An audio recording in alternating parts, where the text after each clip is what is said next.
Um, I wanted to tell you to begin that I've discovered your band like 10 days ago when we were proposed interviews. I didn't know you, okay?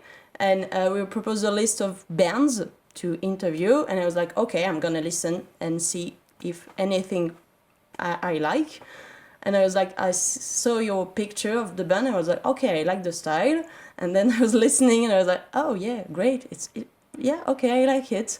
And I've been listening like all day long, like for 10 days, just the funeral portrait, like, yes, on repeats.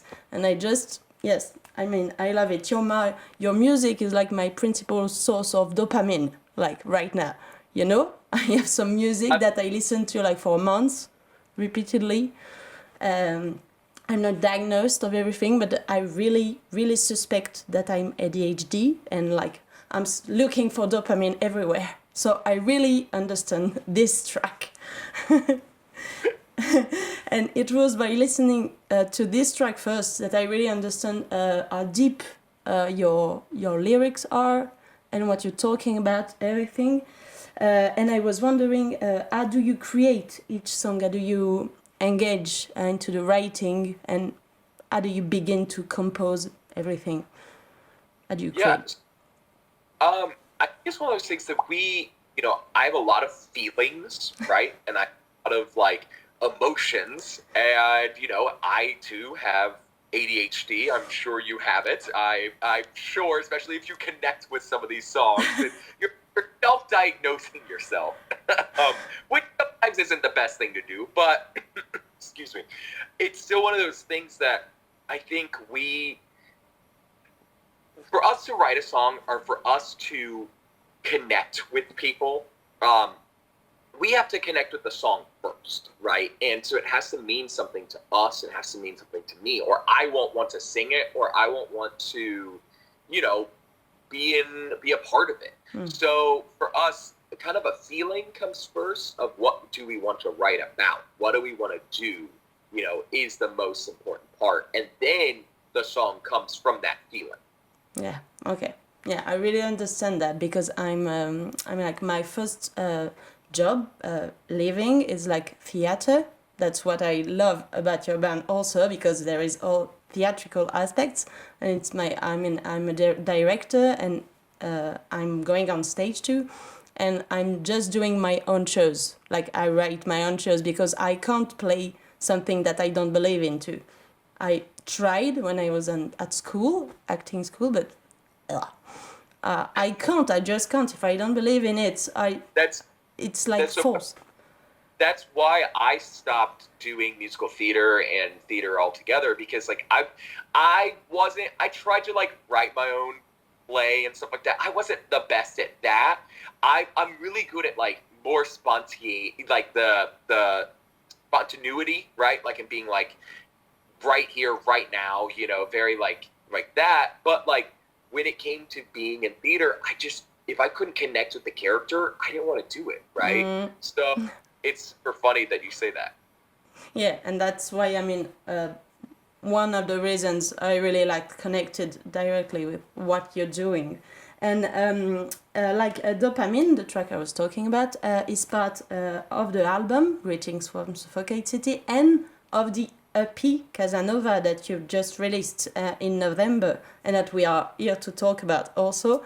And I was wondering, I know a little bit the story, but could you explain to us why these two releases so close in time, like September, November? Yeah. So the record is we've been working on this record for like 5 years, right? And it was one of those things that we finally got like a release date for, and we're like, okay, awesome, yes, like we can do it, like it's coming out. And then it was one of those things that we wanted to release a new song. Well, it's not really a new song, but it's a redone version of our first song we ever released back years ago. And the label wanted to put in a few extra songs on it from the record to showcase those songs. So that way, if you discovered us through Casanova, which is that new version of it, maybe you wouldn't have heard these other songs yet. So here's something for you, something different, And Um, for us, Dopamine is such a special song. It's probably one of my favorites on the record too. And I don't know, I think I just wanted to pick something a little different for people to listen to and maybe showcase songs that I thought needed a little bit more love. One, Dopamine. So that was kind of partially us putting it on this miniature little EP thing. So. Okay. But I mean, it's like, it's really interesting that you released that EP, because I listened first to the new version of Casanova, okay? And then I listened to the old version, because since then I was only listening to the new album, not the old album. And it's really interesting when we listen to the two versions of Casanova, like one after the other. It's like the difference is really obvious between the two. Like it's the same lyrics, but it's really like, okay, it's not the same track at all, and it allows us to really feel like your evolution, your musical evolution in 10 years. I mean, I think we could already feel like the essence of the band and the music in 2014, but you really added like density, technique, and emotion. I mean, it's really not the same feeling when we listen to the two versions. And I was wondering, how you approached the recreation of the track, the new version. How did you do the new version of Casanova? Yeah, because for us, we wanted to do something a little different, right? Because it's a song that, people ask us to play all the time, and we've kind of moved on from that era, right? We wanted to really focus on this new music and the new feelings and the new what this record is. And so we wanted to kind of spin it our way, right? So we wanted to give them, a taste of this is the funeral portrait. And if this version of the funeral portrait was around 10 years ago, this is what the song would have sounded like, right? And so I'm pretty happy with it. I think it's turned a lot of heads, our way, and I think people are really excited for it. It's just something fun that we wanted to do, and it's cool to see people take a liking to it. Yeah. The new version is really, really great, I think. Yeah. Okay. Also, I wanted to ask, I mean, with this track and all the other tracks of your album, you offer us a really committed art. I was wondering, how do you position yourself relation to the world, to the society? I mean, do you feel a responsibility as an artist, like a commitment to what happens in society and everything? Yes, and right. I think for me, I want to create music to give people like a safe haven, kind of like a place for them to be safe and a place for them to like go to when they aren't feeling okay, right? So like, I think what I really want to do is give people, a place where they don't have to worry, right? Like, and that's why we created Suffocate City. It's not really like a real place, but to us it is, right? To us, it's this place for all of our fans and everybody to kind of get together and like be them, and it's been cool to see it evolve into what it is. And I think we're not a political band, we're none of that kind of stuff. We're very like, we just want everybody to like get along and everybody to have a great time, and the best way to do that is by creating music for people to listen to when they need to escape. Okay, great. Yeah, you're not political band, okay, but you are doing something on stage that likely is political. I mean, Robert and Caleb on stage kiss. Okay, Yes. I read about that, and I mean, I don't think you wanted to do something political. And I spoke with someone last weekend, and I was speaking of your band that I discovered, and I was like, oh, I'm doing an interview, and they're doing this on stage, and she was like, yeah, but what? Why there is reaction? And I was like, yeah, but if they're doing it and there is reaction of some people, that means we have to do it. And what you're doing on stage, I mean, with this kiss is political. So it is. Well, that's kind of our thing too. Is like we like to play with fire. Let's play right. Like we like to be us, right, and show the world that it is okay to be you, right. And so with being that way, for us, we're just, I don't know, it's just us, you know. And so it turned a lot of heads. The whole backstory is that we literally, Caleb and Rob did it one time, okay? This is probably 2 years ago, right? 2.5 years ago. They did it once. We posted, a band got a photo of it, and we posted that photo. Internet loved it. They thought it was funny. They thought it was cute, whatever it was, right? And we were like, okay, this is a thing. So we did it like 1 or 2 more times, right? Nothing crazy.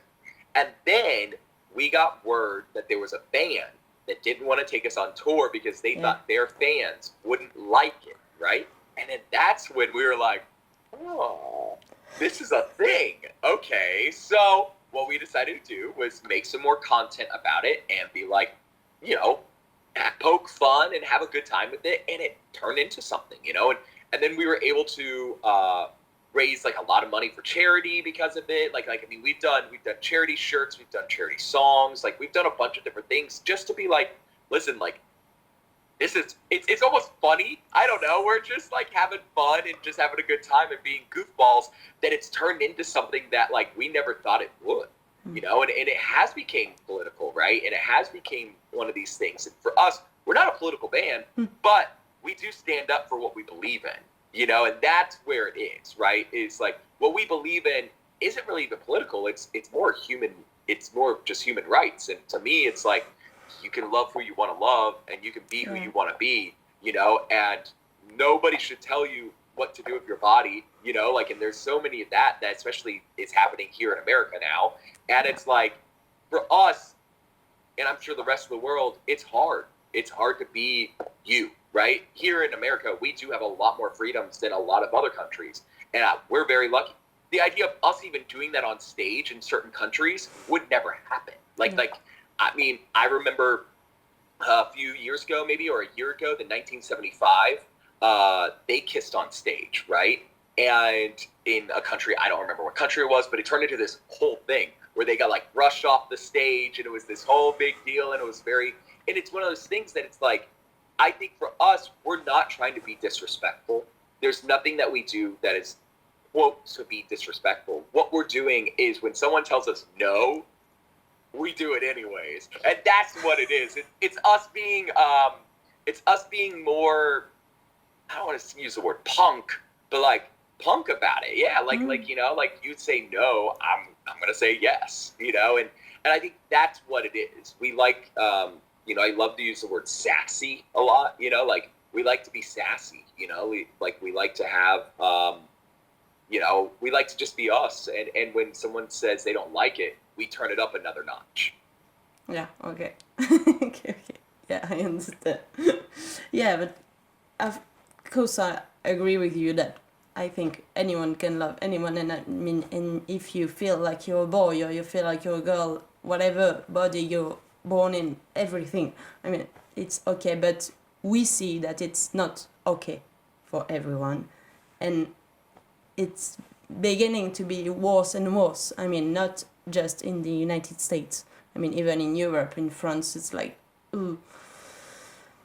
it's really difficult for some people. I mean, I feel lucky that I'm an heterosexual woman. Like, it's just like that. It's not my choice. It's just that. But I mean, I'm maybe not lucky to be a woman at first, but I mean, it's okay. I'm heterosexual. I'm white. I mean, yeah, it's okay.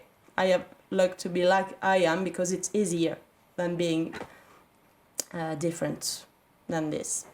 Yeah, I'm an alien, but okay, it's other thing. Oh, that is something that our band is really huge about, right? And it's something that like we understand that we kind of are lucky doing this, right? Like I'm lucky that I get to get on stage, and yeah, that 2 of our members get to kiss on stage. Again, that's not. There's most parts of this world if we did that, it would not go over well. You know, and you know, there's certain bands that, or certain people that they can't even walk out on the streets and be who they are, you know, and that's sad. And that's what our band stands for. That's what we're doing, and that's what we're trying to do. You know, it's just show that like that's not okay, right? And just be you, you know, and they, you know, at the end of the day, that's what this band is. It's just a reflection of just us being us. Yes. Yes, and that's what really great. And that's what I wanted to tell you. It's not the end because I have questions from your fans. I'm gonna explain. It's just something I was thinking when I was listening to your music, and that I wrote listening. I mean, for me, I think a lot of people now are listening to you. I mean, you're not just doing music. I think you're doing something really important. You're really talking to people. I think you may drag some people on a better way. I think you may even save lives with your music, really. I really believe that, because it's like, yes, you give a whole universe for some people that are lost. And I think you're on an amazing journey, and I wish you the best. And thank you for being you and only you. And I think I'm becoming a fan of the funeral portrait, really, because I really love that. I really love what you're doing. And so I began to follow you on Facebook, okay? And I was invited to go to the Coffins crew, to the group. So I was like, okay, I accept. And I recently joined the Coffins crew, and I had the idea to ask your fans what they would like to ask you. So I was like, okay, I'm doing an interview next week, and what do you want to ask to them? So I'm going to ask the questions of some fans that comments my publication. That's a good idea. I'm going to do a Coffin Cruise Corner in the interview, so it's for them. I love you. So Nicole Murray, she said, maybe ask for how the concept for devotion came up, especially since you're getting bigger and new fans are going to be following. How the idea for the theme even began? So we wanted, this was during like COVID lockdown, and we really wanted a bigger identity for our band, right? Like we wanted something larger than ourselves, than just like 5 people up on stage, right? We wanted it to be community based, right? We wanted it to be known that, you know, what our band was about. And at the time, none of the new music was out, just Holy Water, right? And we re-recorded that, as we know, for the record. And with that was a whole thing of being like, well, we're very like, we have this religious undertone to a lot of everything that we do, you know, and the word devotion just stuck. I don't know, there was just something with it, you know, and we now it's turned into something larger than life, you know, and it's, you know, we joke, we even have like devotion points and stuff like that, you know, stuff that's just funny. And now it's just, we wanted a term that was, you know, showing that you're, again, devoted to our band, or that you like our band. Okay, great. I have a question from Cindy Mishk. She says, I've only been a fan for about a year now, and I'm trying to dig into the background of the icons. So any further details for new fans on them would be great. Awesome. So we have characters that we call the icon, who represent some of our songs. Not every song has an icon yet. You know, we'll see what happens as things grow. Right now, we've only seen a few, you know, and so the very first one that we discovered, and these are characters and creatures and things that live in the world of Suffocate City. Now, we have the angel from Voodoo Doll. So it's our Voodoo Doll angel, and she is a very motherly figure. You know, she has like this sassy side to her, but she's very, you know, sweet and elegant, you know. And then we have the Night Terror, and he is from our song Generation Psycho. and he's kind of this dark, mysterious creature, devilish. You know, there's a lot to unpack with him, and there's a lot more that we'll discover over the last, over the next time, over the next few months, if not year or so. And then we've got the alien, which is the character that is all in white, and that is a non-binary person who, doesn't feel like they belong anywhere, and they don't, they don't fit in anywhere, and that's why they have that crown of thorns. And it's they just don't belong, and then we've got the twins, which are the two evil twins, and they're good but they're bad, they're good but they're bad, they kind of float in. And then we've got the guide, who is basically, he's the key holder of Suffocate City. So he can bring you, and he can open the door to Suffocate City from the real world to Suffocate City.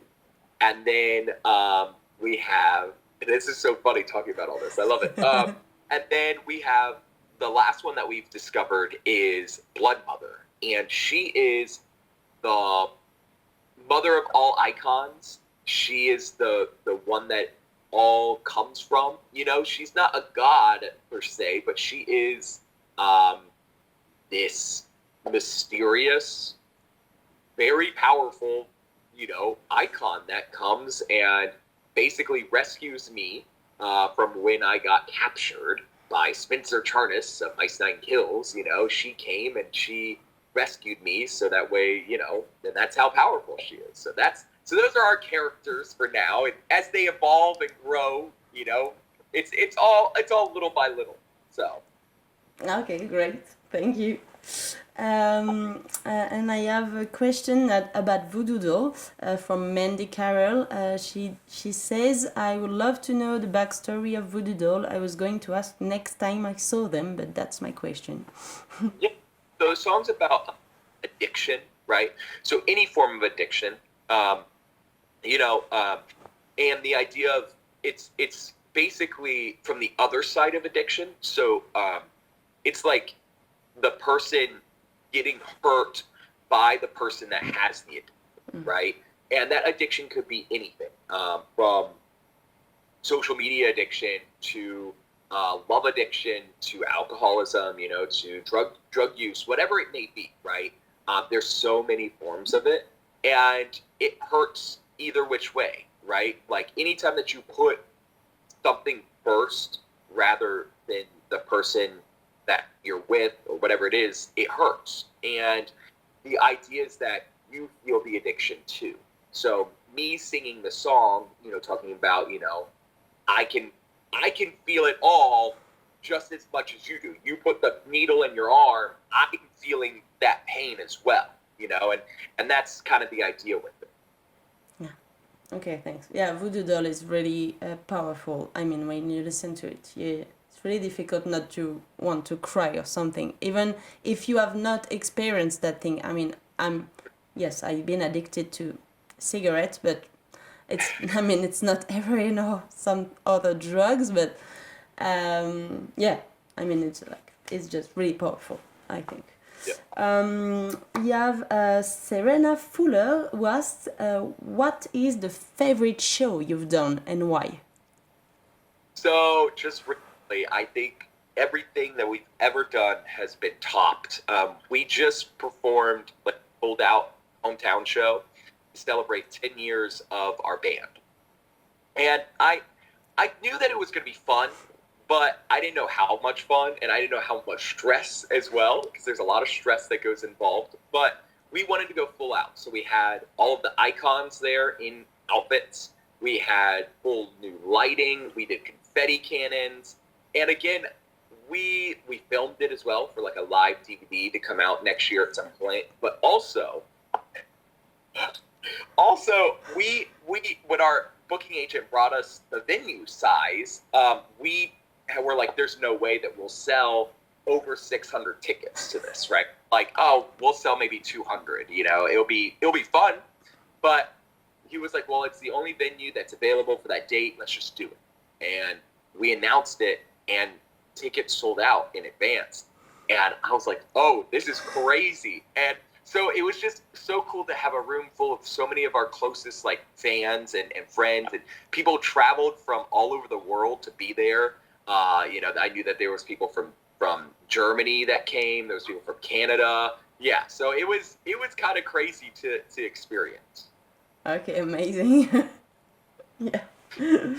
And finally, there is Julie Yigi Hour, who asked two questions. The first is, when did you decide to go all in on music, just devote to music, and what part of that journey, experience, meeting, listen, etc. was the turning point to getting you on your first arena tour?